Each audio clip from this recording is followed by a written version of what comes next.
¿Cuál escogerías tú?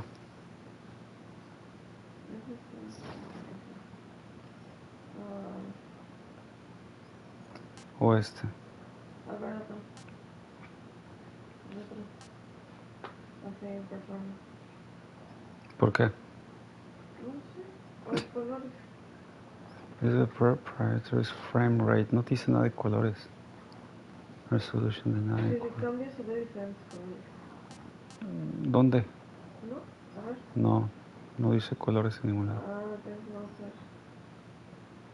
sé. Y el otro, a ver, para la performance. ¿No es lo mismo? No, o sea, the smooth frame rate es como la fluidez de la imagen. Y a ver, vas a ver. Y esa es la calidad de las gráficas, pero pues sin tanta fluidez. Yo creo que performance. Ok. Just the Mandando brightness. señal, ¿no? ¿Estás grabando tu video? No, está en vivo. Por eso. Adjust the brightness of your screen so that you can barely see the... Ahí. Until you can barely see the mark in the middle. Ahí. I don't know, you're the one who's seeing it. ¿Tú ahí cómo la ves? ¿Sí la ves o no la ves? Bájala más. No veo ni madres. Ahí. Es que cuando dice barely can see es que apenas si la puedes ver. Ese es ahí, ¿no? No, más abajo. Yo no veo ni madre ahí. Sí, pero si no, entonces... No, pues si yo no veo, pues ahí, porque yo no veo ni madre. Es que ahí es cuando el oculista te dijo que tienes vista 69, 80 mil, ¿no? Algo así. Dynamic range.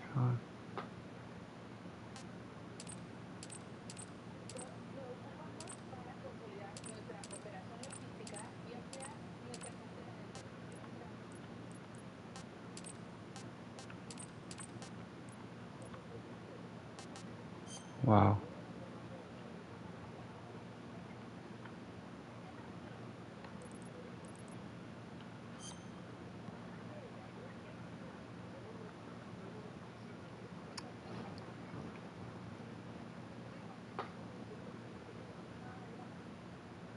Que, mira, el marido de la vieja esta, de los amigos de Leslie que son de los que pusieron su daycare, el papá trabaja para la empresa de juegos, videojuegos que hizo este videojuego. ¿El papá del papá? Ajá. Sí. No el papá, o sea, la vieja que tiene su daycare allí en Wisconsin, su marido trabaja en la empresa donde hacen este juego y él programa estos juegos. Que cuando fue a la entrevista le dijeron, ¿cuánto quieres ganar? Que en la entrevista dijo, no, pues $250,000 al año. Te los doy. O sea, pudo haber pedido más y todavía que se quedó así de, no mames, les pudo haber pedido más. Y que regresó, o sea, que todavía ellos le dijeron, ¿estás seguro que $250,000? Sí. ¿No quieres más? Entonces que el güey se quedó pensando y dijo, bueno, pues les pido $500,000 y que se lo dieran. Que le están pagando $500,000 al año, perro. Alfredo. Sí, de no mames. Wow. Que porque es un cabrón, programa muy cabrón. Y que todavía se quedó de no mames, yo creo que pudo haber pedido más. Le digo, pues yo creo que sí. Es que, güey, es un real, o sea, estos güeyes están en todo el mundo. En todo el mundo se venden en todo. Donde... ¿Cómo se llama? Unreal. Unreal.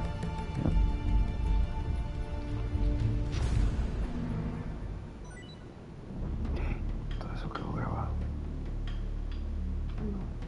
Sí. Lo tengo que bajar.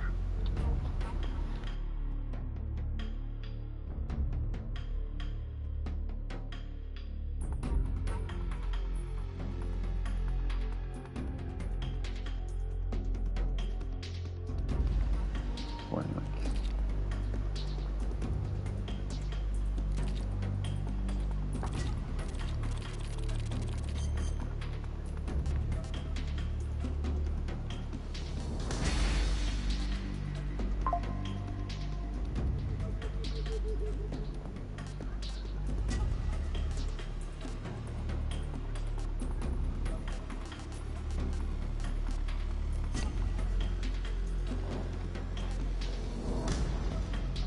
my god. ¿Puedes escoger? I want to play with the same controls as the original game.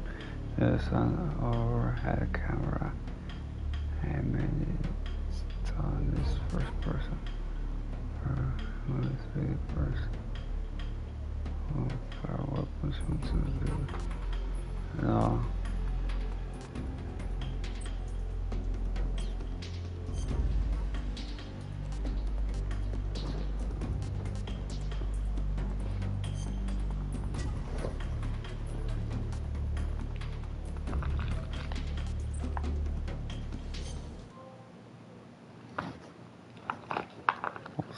After the end of World War II, the world was split into two, East and West.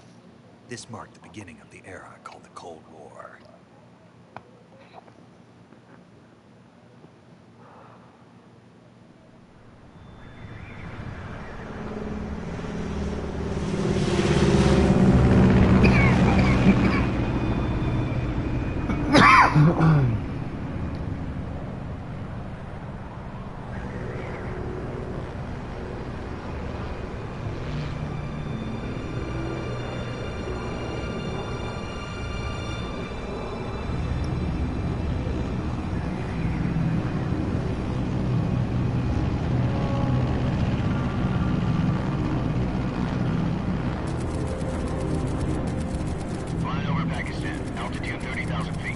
Approaching Soviet airspace. 20 minutes to drop off. Commencing internal depressurization. Equipment check. Arm main parachute. All right. Ready to go. Drop zone still showing a high pressure mass. Cav okay. Good. We've got high visibility.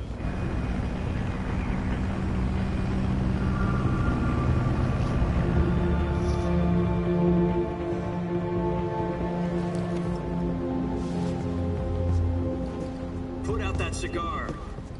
Connecting oxygen hose to interior connector. Put on your mask.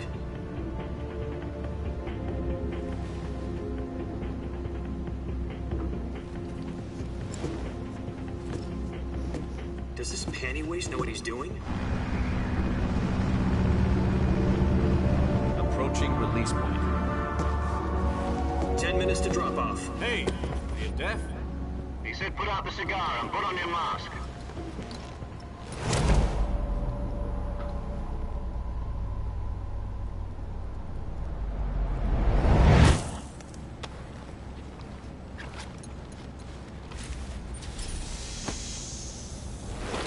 Depressurization complete.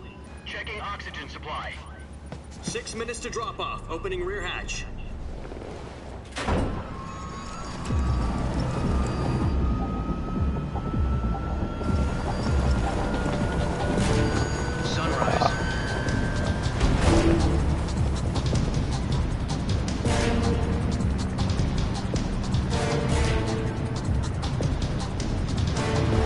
Temperature minus 46 degrees Celsius.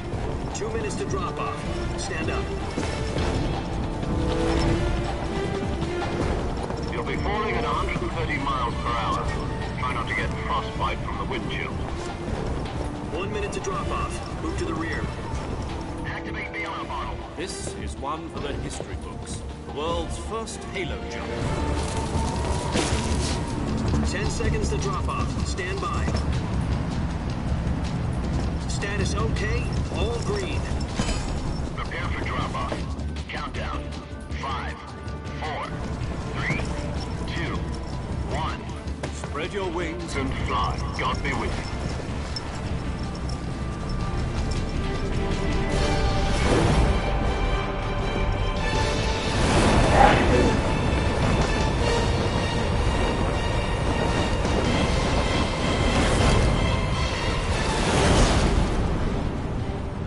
En sus piruetas.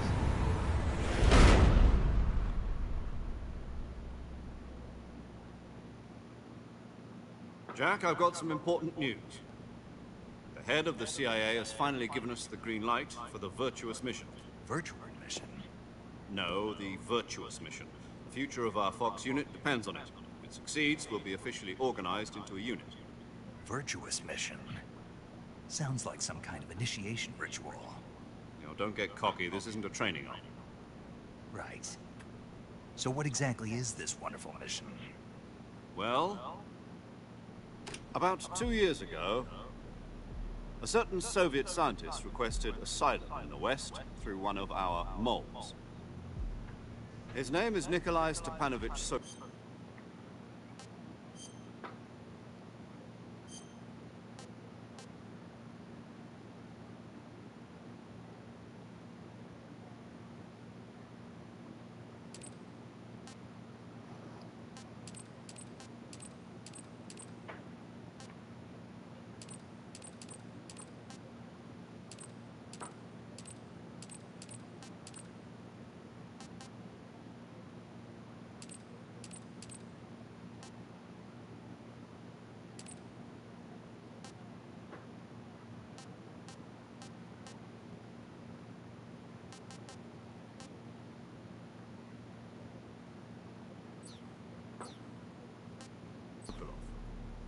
He's head of the OKB-754 Design Bureau, one of the Soviets' top-secret weapon research facilities, and the East's foremost expert on weapons development. Sokolov. Isn't he that famous rocket scientist? The very same. On April the 12th, 1961, the Soviets achieved the first manned spaceflight in history. The Earth was blue, but there was no God. Well spoken. The rocket that carried Yuri Gagarin to orbit was the A-1, known as the Vostok rocket. Sokolov is said to be the man most responsible for the multi-engine cluster used in that rocket. After Gagarin's flight, Sokolov left rocket development to become the head of the newly established Design Bureau. From a lowly technician to head of a design bureau, that's quite a success story. So why do you want to defect? It seems he'd become afraid of his own creations. Afraid? Call it a crisis of conscience. And for that, he left his country and his family behind and went over the fence? Not exactly. One of his conditions was that his family was also to be taken safely to the west. We used a mole to get the family out first, and succeeded in sneaking Sokolov over the Berlin Wall shortly afterwards. I was the one who conducted the operation. The security on the eastern side was still full of holes back then. Then what? We got Sokolov over in one piece, but the whole ordeal had left him exhausted, and we checked him into a hospital in West Berlin. It took him 2 weeks and more than 600 miles to get from the research facility in the Soviet Union to Berlin. He was in no condition to say anything coherent.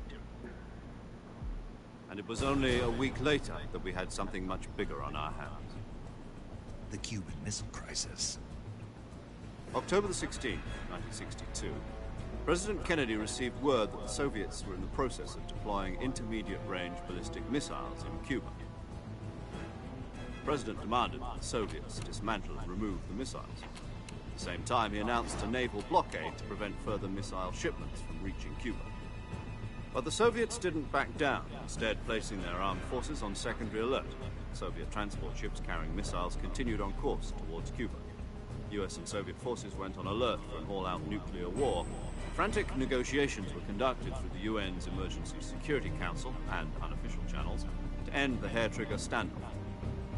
Finally, on October the 28th, the Soviet Union agreed to remove its missiles from Cuba, and so the world avoided a nuclear holocaust. But in order to get the Soviets to pull their missiles out, we had to make a deal. You mean the one where the US agreed to remove its IRBMs from Turkey? No. The Jupiter IRBMs deployed in Turkey were obsolete, and we were going to get rid of them anyway. They had no strategic value whatsoever to either the US or the Russians. The Turkey deal was a ruse, a cover story that was fed to the other intelligence agencies around the world. So what did the Russians really want? Sokolov. They wanted us to return Sokolov. You mean the Soviets pulled out of Cuba just to get their hands on Sokolov? That's right. What the hell was he working on? At the time, we had no idea. We were running out of time. It was either give up Sokolov or risk full-scale nuclear war. In the end, we had no choice. President Kennedy gave in to Khrushchev's demand.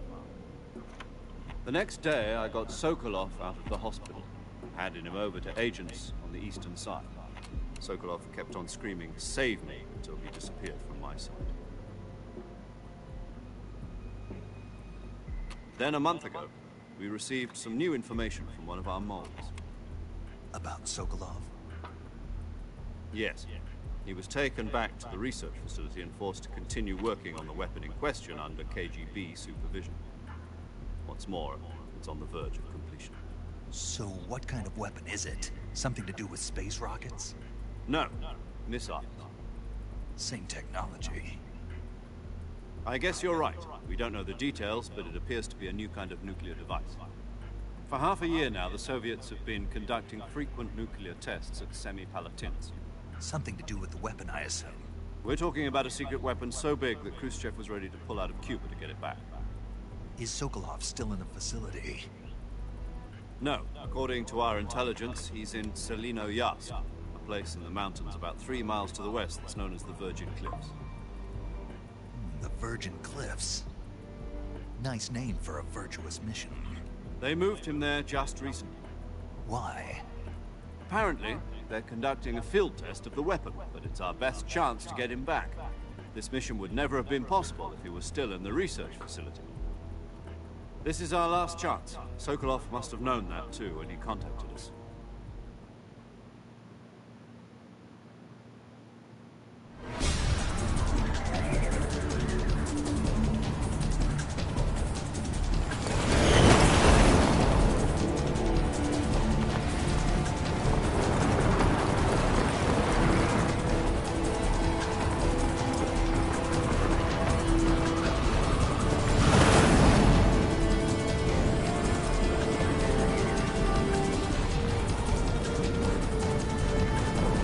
Listen up, Jack. Your mission is to infiltrate Selino-Yarsk in the Soviet mountains, ensure the safety of Sokolov, and bring him back to the west.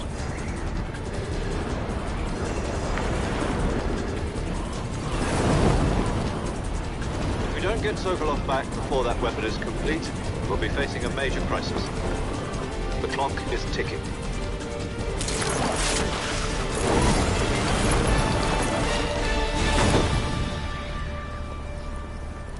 Once we've confirmed the rescue of Sokolov, stand by at the recovery point. A recovery balloon will be dropped at that point.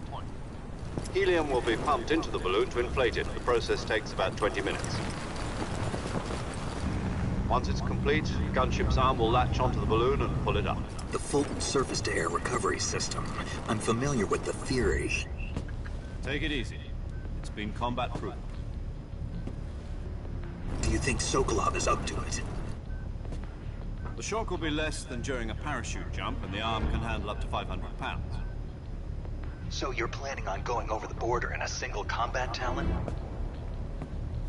She's equipped with 2 6-barrel 20mm Vulcan cannons, as well as 2 40mm machine guns. Sounds like she could hold her own against a battalion of tanks. Even with the fuel in the reserve tank, we're facing a 4-hour time limit. If all goes well, it shouldn't take more than a few hours. Home in time for dinner. But if anything goes wrong, you'll be eating dinner, breakfast, and all the rest of your meals in the jungle.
you copy?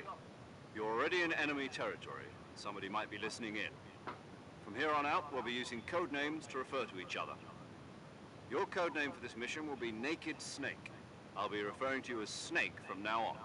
You're not to mention your real name. Snake? Well, you don't like snakes? What do you mean? You've eaten one before, haven't you? In survival training? I'm glad to hear that. I don't know if I'd ever order one at a restaurant, but... Be careful, you might not have a choice. What about you, Major? What should I call you? Let's see. I'll be Tom. Call me Major Tom. This will be a sneaking mission. You must not be seen by the enemy. You must leave no trace of your presence. Is that clear? This kind of infiltration is the Fox unit's speciality. In other words, weapons and equipment are procured on site. That goes for food as well. You're completely naked, just as your name implies. Great. Now I see why you asked me if I liked snakes. I suppose calling me Snake was your idea of a joke, too. No. There's a good reason for that. I'll tell you later when the time is right. Gotcha. Getting back to the subject, how exactly am I supposed to feed myself? You've been issued a knife and a tranquilizer gun. Use them to hunt for food. You'll also find some medical supplies in your backpack. Yeah, about the backpack. I lost it in a tree on the way down. I see. Well, you'd better go back and get it then. You know where it is? No problem. I can see it from here. It's stuck on a branch. To climb a tree, stand in front of a tree that's covered in ivy and press the action button. I'll be monitoring your progress over the radio. We can't risk violating Soviet airspace, but I'll be in the gunship. My frequency is 140.85. I'll give you a call if I need to talk to you. If you need to talk to me, use the send function. Okay, Snake, go get your backpack.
I see you've retrieved your backpack, Snake.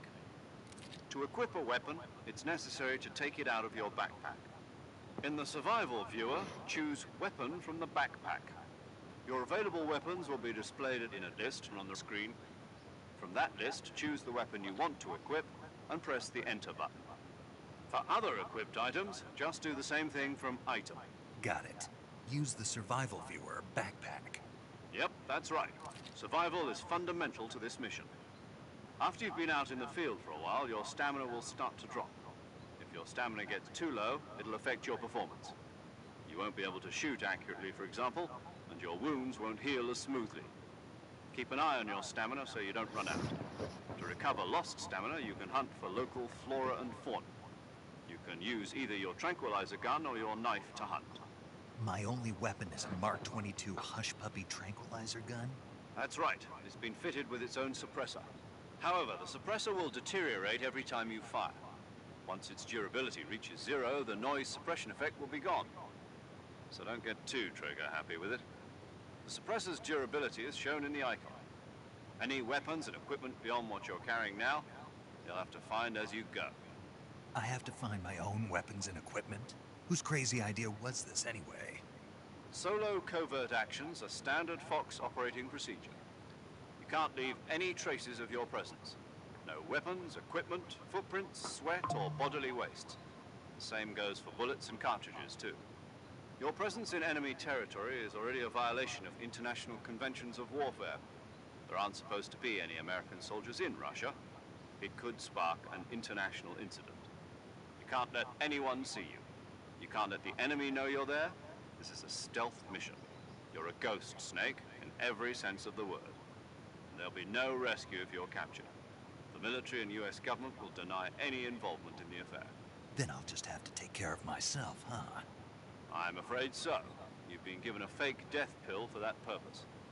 SIS guidelines stipulate that soldiers on covert ops like this one be issued a potassium cyanide capsule. Tape it to your body so you can take it when you need to. How generous of you. Use it if you're taken prisoner by the enemy. It'll send you into a state of false death for a short time. Fooling them into thinking that I'm really dead. So how do I come back to life? Just take the revival pill. You mean that thing they put in my tooth before the mission? That's the one. But be careful. If you remain in a state of false death for too long, nothing will be able to bring you back. Remember that. I'll keep it in mind. You said this was a solo mission, right? Right. I guess that means I can't count on any reinforcements. Correct. The mission rests entirely in your hands. The real one-man army. Relax. There's a support team ready to back you up over the radio. Who? I'll introduce them to you. This time, survival is of utmost importance. The first member of the support team will be in charge of monitoring your physical condition, acting as a medic, so to speak, as well as recording your mission data. She's a member of Fox as well, and she's here on the gunship with me. She? Hello, Snake. I'm paramedic. Nice to meet you. Paramedic. As in a medic who comes in by parachute. Aren't you going to tell me your real name? Are you going to tell me yours, Mr. Snake? My name, huh? It's John Doe. And they call you Jack for short. You're a regular Captain Nemo. A name means nothing on the battlefield. After a week, no one has a name. What's your name? Jane Doe. Very funny. I wasn't joking, but I'll tell you my name only if you manage to make it back alive. My frequency is 145.73. She's also in charge of recording your mission data. Whenever you want to save, send a message over the reserved save frequency, 140.96. So saving lets me record my mission data. That's right. It also records the state of your health. Good to know. There's one more person I want to introduce you to, Snake. Huh. Speaking of snakes, you remember the boss, don't you? A legendary soldier and your mentor. Actually, it was the boss that got the DCI's authorization in the first place. She's going to be serving as Fox's mission advisor. The boss is? She also helped me plan this mission. She and I were at SAS together. Jack, is that you? How many years has it been? Boss? That's right. It's me. Talk to me. Let me hear your voice. It's been 5 years, 72 days, and 18 hours. You've lost weight. You can tell just by the sound of my voice. Of course I can. I know all about you. Really? Well, I don't know anything about you. What's that supposed to mean? Why'd you disappear on me all of a sudden? I was on a top-secret mission. You didn't need me anymore. But there were still so many things I wanted you to teach me. No. I taught you everything you needed to know about fighting techniques. I taught you all I could. The rest you needed to learn on your own. Techniques, sure. But what about how to think like a soldier? How to think like a soldier? I can't teach you that. A soldier needs to be strong in spirit, body, and technique. And the only thing you can learn from someone else is technique. In fact, technique doesn't even matter. What's most important is spirit. Spirit and body are like two sides of a single coin. They're the same thing. I can't teach you how to think. You'll just have to figure it out for yourself. Listen to me, Jack. Just because soldiers are on the same side right now doesn't mean they always will be. Having personal feelings about your comrades is one of the worst sins you can commit. Politics determine who you face on the battlefield. And politics are a living thing. They change along with the times. Yesterday's good might be tomorrow's evil. Is that why you abandoned me? No, it had nothing to do with you. I already told you, Jack. I was on a top-secret mission.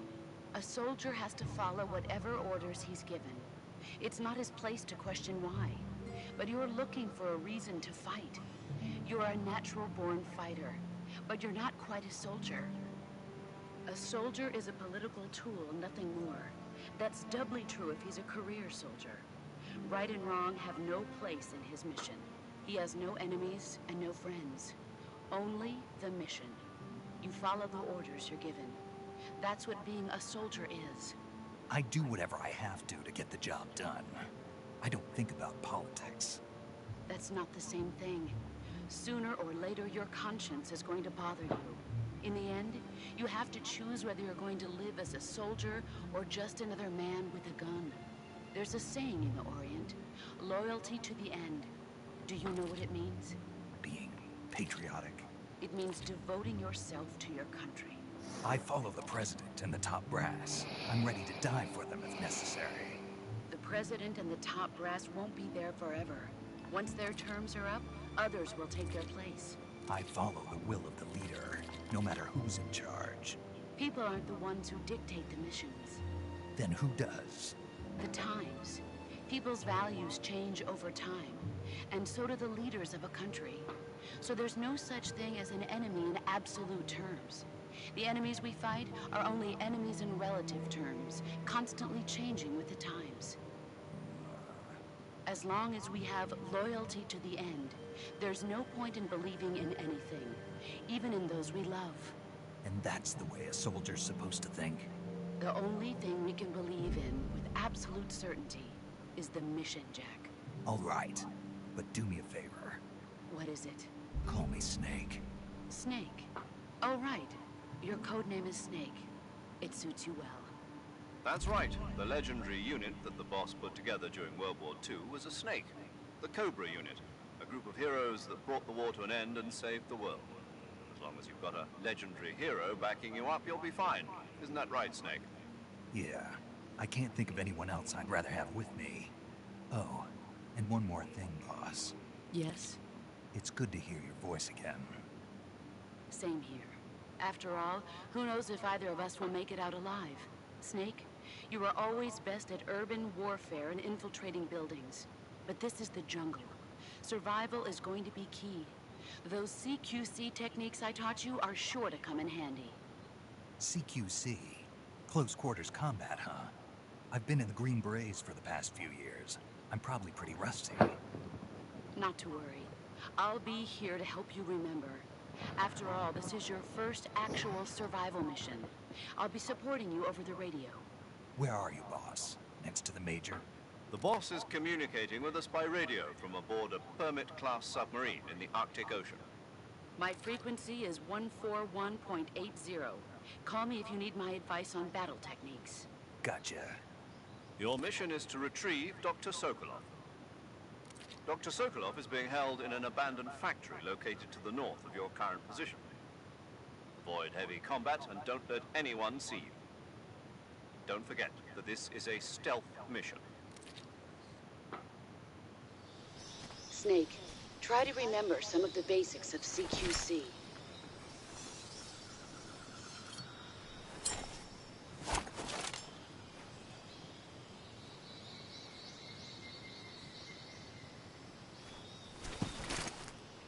commencing virtuous mission now.